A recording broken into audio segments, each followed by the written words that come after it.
नमस्कार साथियों, स्वागत है आप सभी का study and grow YouTube platform पर।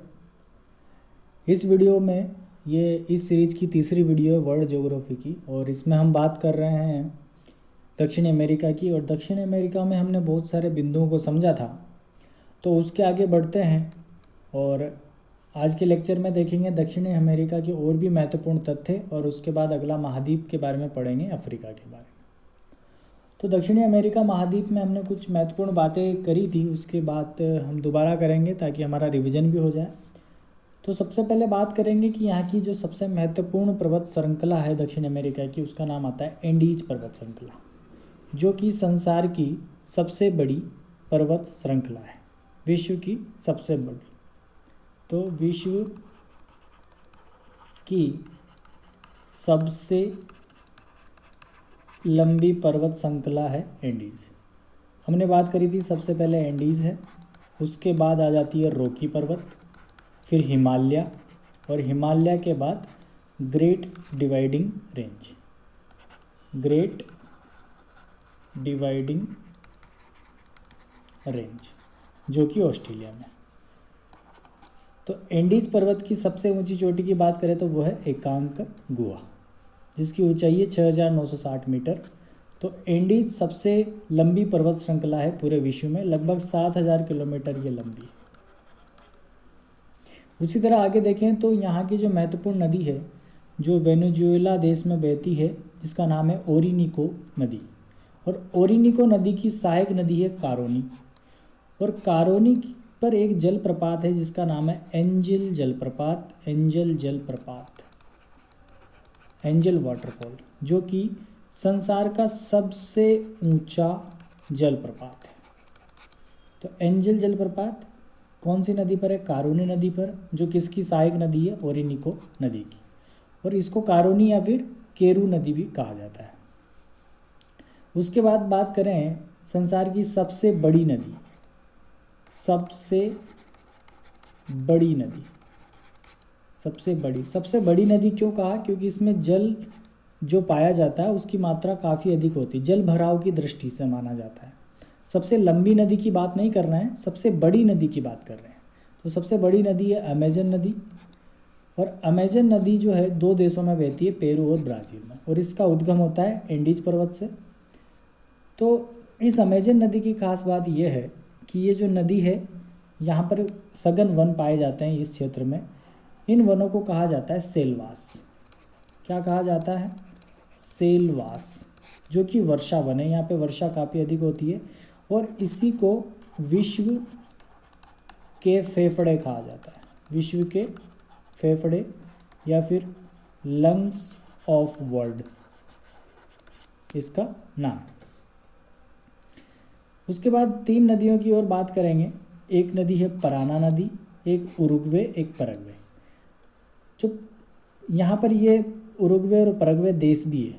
तो परग्वे देश में बहने वाली नदी का नाम परग्वे है, और उरुग्वे देश में बहने वाली नदी का नाम उरुग्वे, और एक और नदी है पराना। इन तीनों को सामूहिक रूप से पलाटा नदियाँ कहा जाता है। क्या नाम कहा जाता है? पलाटा नदियाँ। परग्वे, उरुग्वे और पराना, तीनों को सामूहिक रूप से पलाटा रिवर्स या पलाटा नदियाँ कहा जाता है। और दक्षिण अमेरिका के सबसे ऊंचे सक्रिय ज्वालामुखी की बात करें तो वह है Ojos del Salado, sir Ojos del Salado, जो कि दक्षिणी अमेरिका का सबसे बड़ा, दक्षिण अमेरिका का नहीं बल्कि संसार का सबसे ऊंचा सक्रिय ज्वालामुखी है, सक्रिय ज्वालामुखी। तो ये महत्वपूर्ण बातें थी दक्षिण अमेरिका की। अब हम बात करेंगे अगले महाद्वीप के बारे में, अफ्रीका महाद्वीप। और अफ्रीका की बात करें तो इसकी कुछ भूमिका तैयार करते हैं। तो अगर बात करें तो ये संसार का दूसरा सबसे बड़ा महाद्वीप है, सेकंड बड़ा महाद्वीप। एक बात तो ये होगी। दूसरी ओर इसके बारे में बात करें तो इसकी ओर क्या महत्वपूर्ण भूमिका है कि ये गर्म महाद्वीप है। गर्म महाद्वीप क्यों है? तो अगर बात करें तो इससे तीनों जो अक्षांश है वो गुजरते हैं। 3 अक्षांश कौन कौन से? एक तो है भूमध्य रेखा, एक तो है भूमध्य रेखा, ये हो गई भूमध्य रेखा। जिसको हम 0 डिग्री अक्षांश बोलते हैं, और एक है कर्क रेखा, ये है कर्क रेखा, और ये है मकर रेखा। मकर रेखा दोनों ही 23.5 डिग्री अक्षांश है। एक दक्षिण में है, ये दक्षिण में है, और ये उत्तर में। तो ये जो क्षेत्र है यहाँ पर भूमध्य रेखा के आसपास सूरज काफ़ी अधिक चमकता है, इसलिए यहाँ पर गर्म परिस्थितियाँ पाई जाती है। और गर्म परिस्थितियों के साथ ही यहाँ पर एक बहुत बड़ा मरुस्थल है जिसका नाम आता है सहारा मरुस्थल। तो सहारा मरुस्थल भी कहाँ पर पाया जाता है? अफ्रीका में। बहुत बड़े भाग में ये मरुस्थल है जिसको हम बोलते हैं क्या? सहारा। सहारा मरुस्थल। तो अफ्रीका की अपन बात कर रहे हैं और तीनों रेखा यहाँ से गुजरती है। तो भूमध्य रेखा यहाँ से गुजरी तो इसको दो भागों में तोड़ दिया, और अगर यहाँ से एक वर्टिकल रेखा भी खींचे तो ये भी कहाँ से गुजरेगी? अफ्रीका से। एक खड़ी रेखा खींचे, एक देशांतर लाइन खींचे तो भी ये कहाँ से गुजरेगी? अफ्रीका से गुजरेगी। तो इस तरह से ये एक ऐसा महाद्वीप है जो चारों गोलार्धों में उपस्थित है। चारों गोलार्धों में उपस्थित है। चारों गोलार्धों में आता है। चारों गोलार्धों का क्या मतलब हुआ कि जैसे ये धरती है हमारी, पूरा संसार है, तो इस तरह से अपन इसको बांट सकते हैं। अगर बीच में अपन ने रेखा खींची जिसको हमने भूमध्य रेखा नाम दिया, ये तो 0 डिग्री हो गई अक्षांश भूमध्य रेखा, और ये हो गई देशांतर रेखा। तो इससे बात करें तो ये उत्तरी गोलार्ध है, ये दक्षिणी गोलार्ध है। अगर इससे बात करें तो ये पूर्वी गोलार्ध है, और पीछे वाला हिस्सा पश्चिमी गोलार्ध। तो यहाँ पर अफ्रीका आता है। तो ये चारों गोलार्धों में थोड़ा थोड़ा चारों गोलार्धों में पाया जाता है। तो इसलिए हम कह रहे हैं कि चारों गोलार्धों में ये उपस्थित है। कौन सा महाद्वीप? अफ्रीका महाद्वीप।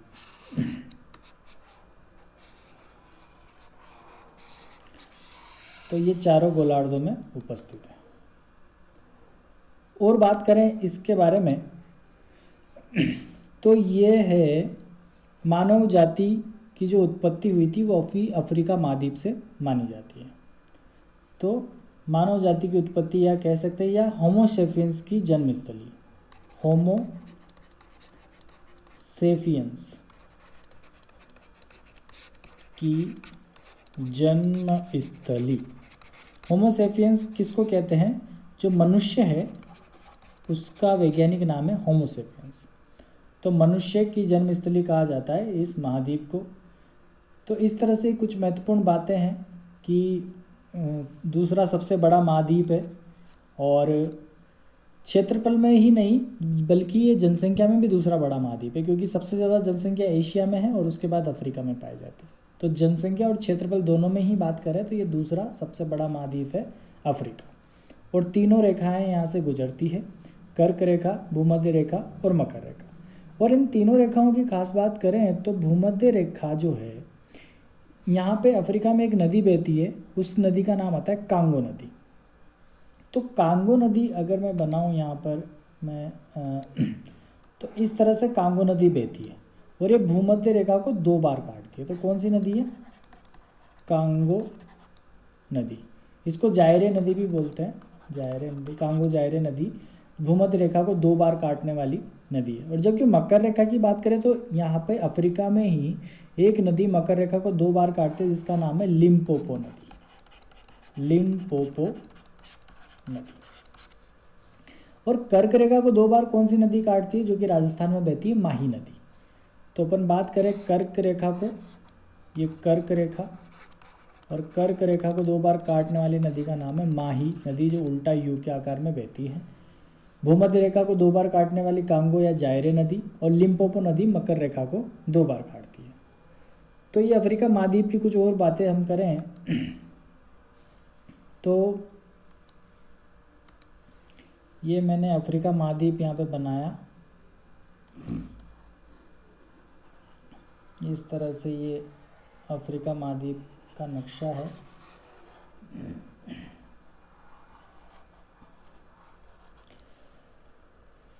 तो ये अफ्रीका महाद्वीप है और यहाँ से यूरोप चालू हो जाता है, इधर यूरोप चालू हो जाता है और यूरोप के साथ इधर हो जाता है एशिया चालू। तो यहाँ पे यूरोप का एक शहर है जिसका नाम आता है स्पेन, ये हो गया स्पेन। और यहाँ पे अफ्रीका जो है, यहाँ पे एक देश है मोरक्को।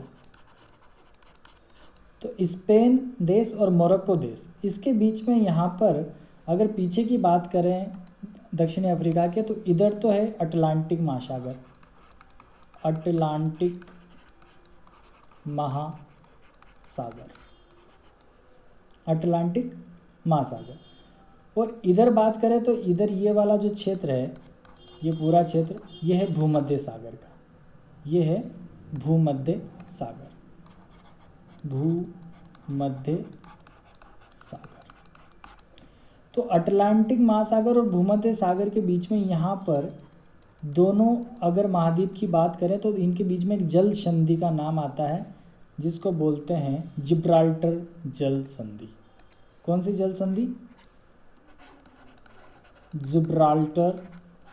जिब्राल्टर जल संधि। तो या तो यूं कह सकते हैं कि स्पेन और मोरक्को के बीच में जो जल संधि है उसको जिब्राल्टर जल संधि कहेंगे, या फिर जो यूरोप और अफ्रीका इन दोनों के बीच में जो जल संधि है उसको हम बोलते हैं जिब्राल्टर जल संधि, या फिर इसको भूमध्य सागर की कुंजी भी कहा जाता है। भूमध्य सागर की कुंजी, भूमध्य सागर की कुंजी। तो भूमध्य जिब्राल्टर जल संधि की कौन कौन से सागर को अलग करती है? भूमध्य सागर को और अटलांटिक महासागर को। उसी तरह यहाँ पर है एशिया, ये वाला क्षेत्र है एशिया का, और ये है अफ्रीका। तो एशिया और अफ्रीका के बीच में यहाँ पे एशिया का एक देश आता है यमन। तो यमन और अफ्रीका का यहाँ पे एक देश है जिसका नाम है जिबूती। क्या नाम आता है? जिबूती। तो यमन और जिबूती, यहाँ पर एक खाड़ी पाई जाती है जिसका नाम है अदन की खाड़ी, अदन की खाड़ी, या फिर इस जल संधि को बोब अल मंडेव जल संधि भी कहते हैं, बोब अल मंडेव जल संधि भी कहते हैं। तो भूमध्य सागर की बात करें तो यहाँ पर भूमध्य सागर पाया जाता है, और यहाँ पर जो पाया जाता है उसे बोलते हैं लाल सागर, ये है लाल सागर। तो प्रश्न ऐसे भी आ सकता है कि एशिया और अफ्रीका के बीच में जो सागर है वो लाल सागर है, और यूरोप और अफ्रीका के बीच में जो सागर है वो भूमध्य सागर है। ठीक है, जिब्राल्टर जल संधि यूरोप और अफ्रीका महाद्वीप को अलग करती है। तो ये हमने बात करी कुछ यहाँ की जल संधियों के बारे में। उसके बाद यहाँ पर अगर बात करें तो यहाँ पर जिबूती के साथ 3 देश और हैं। जिबूती के साथ यहाँ पर 3 देश और हैं। उन तीनों देशों की बात करें तो ये जिबूती हो गया, और जिबूती के साथ यहाँ पर एक और देश है जिसका नाम है सोमालिया, ये है सोमालिया। तो जिबूती हो गया, सोमालिया हो गया। उसके साथ एक और देश है यहाँ पर इथोपिया, इथोपिया। तो इथोपिया, सोमालिया, जिबूती, और एक और देश है इरिट्रिया। तो कितने देश हो गए? Eritrea plus Somalia plus Djibouti plus Ethiopia. तो इरिट्रिया, सोमालिया, जिबूती और इथोपिया, इन चारों देशों को अगर बात करें तो सामूहिक रूप से इनको कहते हैं horn of Africa, horn of Africa, horn of Africa या अफ्रीका का सींग, अफ्रीका का सींग। और ये चारों देश किसके लिए प्रसिद्ध है? पशुपालन के लिए प्रसिद्ध है। पशुपालन काफ़ी अधिक होता है इन चारों देशों में, इरिट्रिया, सोमालिया, जिबूती और इथोपिया। और जिबूती और यमन के बीच में कौन सी खाड़ी है? अदन की खाड़ी है। तो इस तरह से यहाँ पर हमने देखा कि इरिट्रिया, सोमालिया, जिबूती और इथोपिया, इन चारों को सामूहिक रूप से, सम्मिलित रूप से क्या कहते हैं? Horn of Africa. तो ये चीज़ यहाँ पर हमको ध्यान रखनी है। आगे और बात करें अफ्रीका महाद्वीप की, तो इस तरह से ये हमने अफ्रीका महाद्वीप का रफ नक्शा बना दिया। तो यहाँ पे ये सोमालिया, ये जिबूती, सूडान, ये मिस्र वाला क्षेत्र, ये लीबिया, अल्जीरिया, तो यहाँ पर आ जाता है कहीं मिस्र। मिस्र मिस्र मिस्र देश की क्या खास बात है, यहाँ पे मिस्र की सभ्यता का विकास हुआ। और कौन सी नदी के किनारे विकास हुआ? नील नदी के किनारे। तो नील नदी के किनारे एक सभ्यता का विकास हुआ जिसका नाम आता है मिस्र की सभ्यता। तो ये हमने बना दी एक नदी जिसका नाम है नील नदी। और इस नील नदी की खास बात क्या है कि ये संसार की सबसे लंबी नदी है, सबसे लंबी नदी, सबसे लंबी नदी। और इसके किनारे कौन सी सभ्यता का विकास हुआ?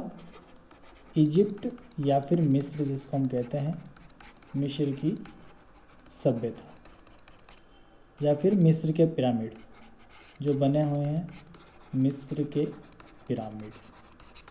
तो नील नदी सबसे लंबी नदी, और मिस्र देश की सभ्यता, मिस्र की जो सभ्यता है उसका विकास हुआ किस नदी के किनारे? नील नदी के किनारे। और कांगो नदी की बात करें तो कांगो या जिसने भूमध्य रेखा को 2 बार काटा हुआ है। और यहाँ पर कुछ पर्वत श्रृंखला भी है। उस पर्वत श्रृंखला की बात करें तो एक पर्वत श्रृंखला है जिसका नाम आता है एटलस पर्वत श्रृंखला।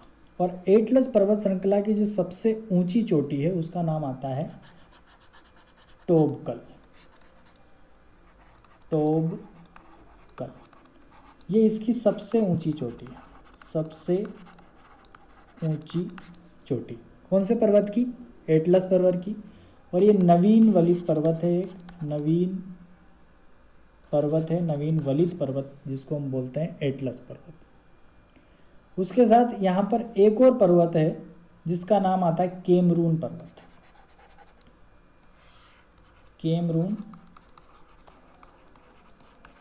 पर्वत जो कि एक ज्वालामुखी पर्वत है, ज्वालामुखी पर्वत है केमरून पर्वत।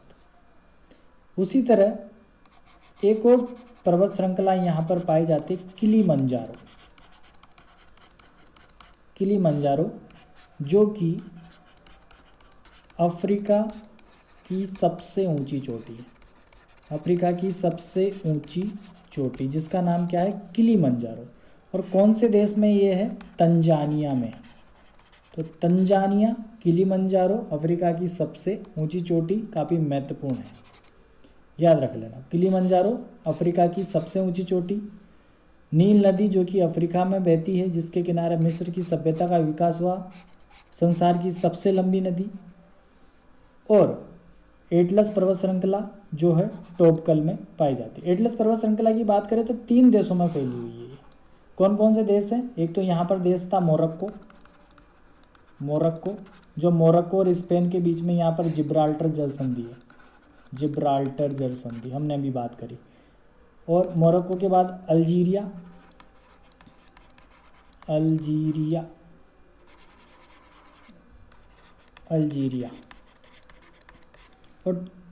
और ट्यूनीसिया।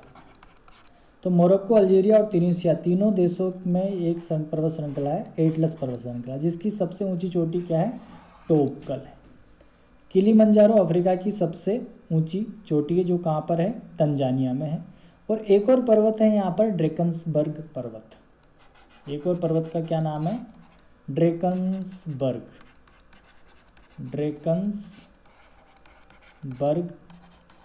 पर्वत श्रृंखला। तो ड्रेकन्सबर्ग पर्वत श्रृंखला है और इसकी सबसे ऊंची चोटी जो है वह है लीनियाना।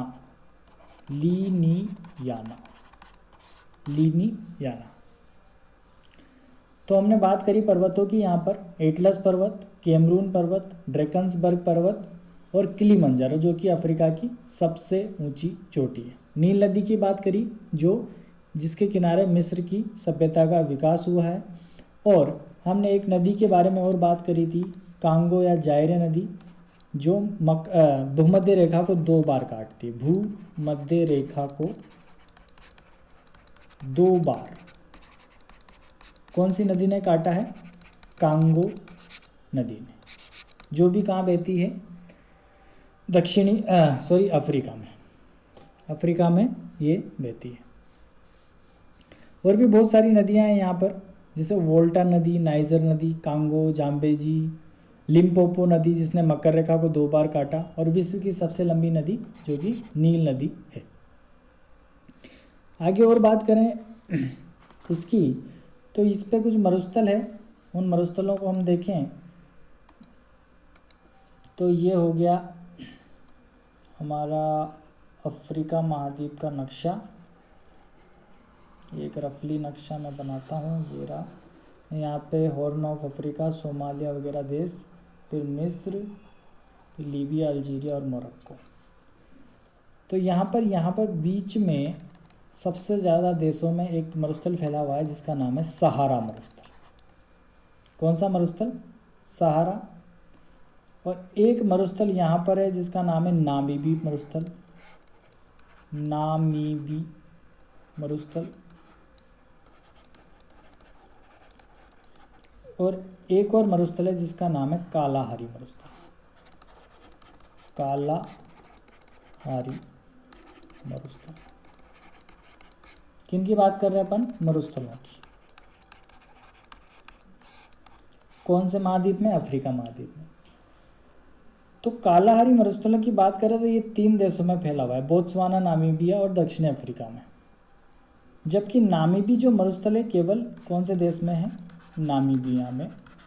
तो देश याद रखना इतना ज़रूरी नहीं है, पर यह ध्यान रखना बहुत ज़रूरी है कि कालाहारी मरुस्थल कौन से महाद्वीप में है, तो वो है अफ्रीका में। सहारा मरुस्थल काफ़ी आसान सवाल है, बहुत बार पूछा गया है पहले के पेपरों में, तो आजकल आता नहीं है, पर याद रखना सहारा मरुस्थल लगभग कितने देशों में फैला हुआ है? तो लगभग 11 देशों में ये फैला हुआ है। 11 देशों में फैला हुआ है और विश्व का सबसे बड़ा मरुस्थल है। विश्व का सबसे बड़ा मरुस्थल कौन सा? सहारा मरुस्थल। और ये नामीबी मरुस्थल जो है ये कहाँ है? नामीबिया देश में।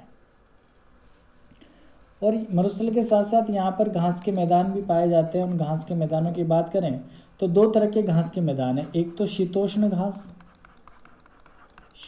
घास, और एक है उपोष्ण घास। तो शीतोष्ण घास को तो यहाँ पे बोलते हैं वेल्ड। क्या बोलते हैं? वेल्ड, जो कि मुलायम घास होती है। और उपोष्ण घास जो है उसको बोलते हैं सवाना, जो कि कठोर घास होती है। तो प्रश्न किस प्रकार आता है? प्रश्न इस प्रकार आता है कि वेल्ड और सवाना, वेल्ड व सवाना किसका प्रकार है? किसका प्रकार है? तो ऑप्शन ए दे देगा वेल्ड उपोष्ण घास का प्रकार है, तो गलत हो जाएगा। दूसरा बोलेगा वेल्ड शीतोष्ण घास का परिवार है, तो वो सही हो जाएगा। तो वेल्ड किस प्रकार का प्रकार है कि अफ्रीका महाद्वीप में जो शीतोष्ण घास पाई जाती है उसका प्रकार है वेल्ड, और जो सवाना घास पाई जाती है वो उपोष्ण प्रकार की घास, उपोष्ण घास। और कहाँ पे पाई जाती है? अफ्रीका में। तो 2 तरह के यहाँ पे घास के मैदान पाए जाते हैं। और एक और चीज़ बात करें तो यहाँ पर एक झील पाई जाती है जिसका नाम है विक्टोरिया झील। यहाँ पर एक झील पाई जाती है, उस झील का नाम क्या है? विक्टोरिया झील। विक्टोरिया झील। और विक्टोरिया झील की बात करें तो अफ्रीका की सबसे बड़ी झील है। अफ्रीका की सबसे बड़ी झील। और वर्ल्ड की, संसार की बात करें तो दूसरी सबसे बड़ी, सेकंड। दूसरी सबसे बड़ी क्यों कहा? क्योंकि पहली सबसे बड़ी हमने पहले पढ़ ली सुपीरियर झील, जिसकी हमने बात कर ली थी। ये दूसरी सबसे बड़ी झील है जो कि कहाँ पर है? अफ्रीका में पाई जाती है। तो ये हमने बात करी कि यहाँ की झीलों के बारे में, घास के मैदानों के बारे में, और यहाँ पे कौन कौन सी नदियाँ पाई जाती है उन सब के बारे में हमने बात करी। और लिम्पोपो नदी की बात करी जो मकर रेखा को कितनी बार काटती है? 2 बार काटती है। 3 तरह के यहाँ पे मरुस्थल है, जो कि मुख्य एक तो सहारा, एक कालाहारी मरुस्थल और एक नामीबी मरुस्थल। तो इस तरह से हमने अफ्रीका के बारे में बहुत सारी चीज़ें देखी। और भी बातें करेंगे आगे की वीडियो में। ये अफ्रीका ऑलमोस्ट ख़त्म हो चुका है, इसमें कुछ ज़्यादा है नहीं। कुछ महत्वपूर्ण बातें हैं वो मैं अगले वीडियो में आपको लिखवा दूंगा। अब अगला जो महाद्वीप स्टार्ट करेंगे वो अपन कर सकते हैं एशिया या फिर ऑस्ट्रेलिया। तो धन्यवाद साथियों, वीडियो को लाइक ज़रूर करें और शेयर ज़रूर करें।